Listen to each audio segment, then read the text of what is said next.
Kerja tapi rasanya kayak lagi diintai sama detektif. Semua gerak-gerik kita diawasin, seluruh tugas kita dikomentarin. Bahkan kalau mau kirim email pun harus lewat persetujuannya dulu. Kalian workers pernah nggak ngerasain hal itu? Kalau iya, tandanya kalian sedang bekerja di bawah bos yang suka micromanage.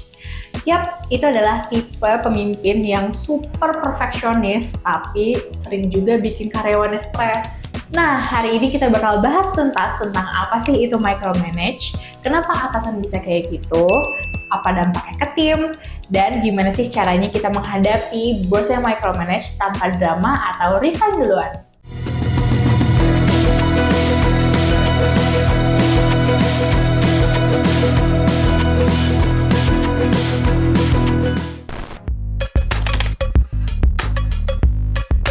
Jadi gini workers, micromanage adalah sebuah gaya kepemimpinan di mana atasan melakukan pengamatan berlebih terhadap kinerja bawahannya. Nah, gaya manajemen satu ini menunjukkan bahwa atasan memiliki kontrol berlebihan dan menuntut setiap detail terkecil terhadap semua pekerjaan dari masing-masing anggota timnya. Intinya, atasan tuh maunya semua berjalan sesuai dengan standarnya, bahkan sampai detail terkecil. Nah, masalahnya hal ini tuh sering banget bikin anggota tim jadi kehilangan ruang untuk tumbuh dan berkembang. Nah, biar makin relate, coba deh cek apakah atasan kamu punya ciri-ciri ini atau enggak. 1. Kontrol berlebihan. Setiap hari nanya, udah sampai mana? Kok belum selesai? Coba kirim dulu biar aku cek. 2. Gak percaya sama timnya. Dia ngerasa kalau nggak ada dia yang handle, semua bakal berantakan. 3. Minta approval untuk hal sepele. Mau kirim email, ubah warna presentasi, bahkan ganti font aja harus izin dulu. 4. Susah banget mendelegasikan tugas. Kadang dia mikir, udahlah, aku kerjain sendiri aja biar cepet.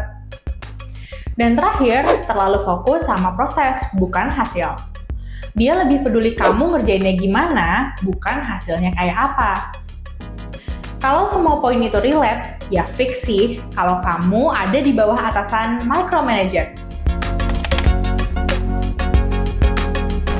Sekarang pertanyaannya, kenapa sih atasan tuh bisa berlaku demikian?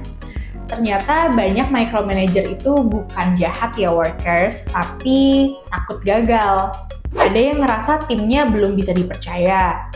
Ada juga yang perfeksionis parah, pengen semua hasilnya sempurna. Kadang mereka punya pengalaman buruk, misalnya pernah gagal karena tim nggak perform, jadi sekarang semua harus dicek satu-satu.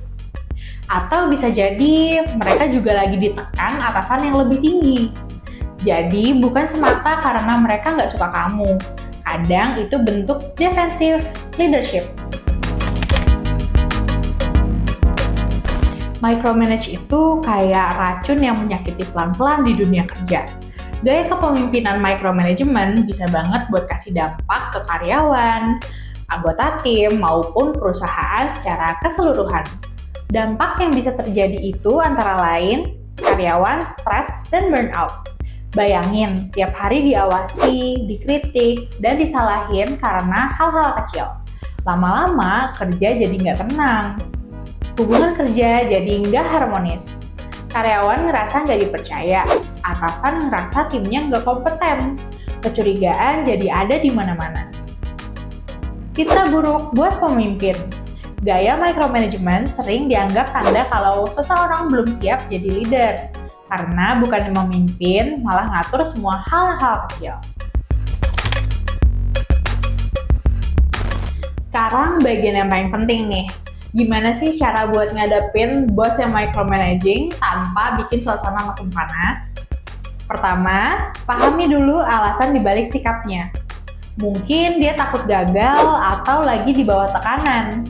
Kalau kamu ngerti alasannya, kamu bisa lebih tenang dan strategis dalam bersikap. Kedua, tunjukin kalau kamu bisa dipercaya. Tepati deadline, update progres tanpa disuruh, dan kasih hasil kerja yang rapi. Kalau kamu konsisten, dia bakal mulai ngerasa aman buat kasih kamu ruang. Ketiga, komunikasikan ekspektasi di awal. Tanya dengan sopan, Bapak atau Ibu, mau saya update progresnya setiap hari atau mingguan aja? Dengan begitu, kamu punya kejelasan batas kontrolnya. Keempat, bersikap proaktif. Sebelum ditanya, kamu udah kasih laporan duluan. Ini bikin dia tenang, dan kamu tetap punya kendali atas cara kerja kamu.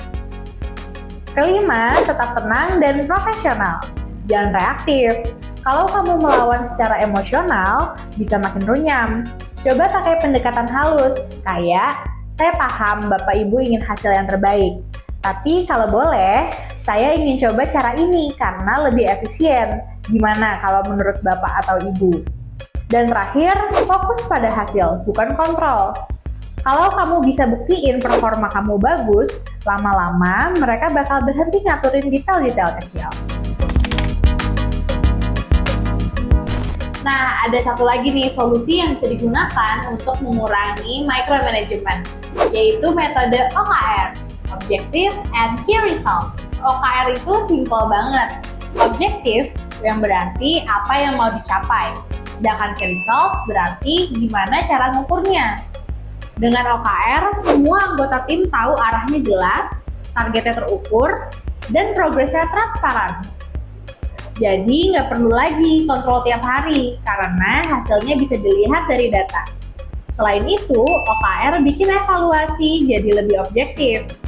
Bukan lagi berdasarkan aku suka cara kamu kerja, tapi apakah targetnya tercapai. Itu jadi fair dan profesional.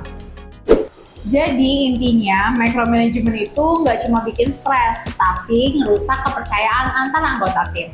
Kalau kamu anggota timnya, cobalah untuk lebih berkomunikasi dan membangun trust. Tapi kalau kamu pimpinannya, coba deh belajar untuk percaya. Karena anggota tim yang dipercaya pasti akan lebih berdaya. Kalau kamu mau tahu informasi seputar dunia kerja, jangan lupa subscribe YouTube channel Workerspedia, follow Instagram @Workerspedia, dan juga jangan lupa untuk cek website kita di workerspedia.id. Sat-sat-sat, langsung dapat kerja di Workerspedia.